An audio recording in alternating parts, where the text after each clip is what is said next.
Hi guys, in today's video I'll show you how to unread messages on Instagram. How do you unread Instagram messages? This is one of the most often asked questions among Instagram users.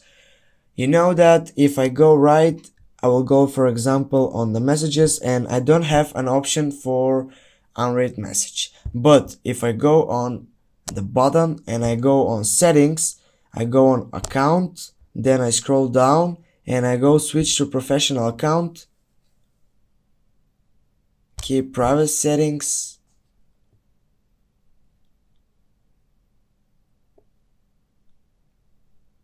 skip.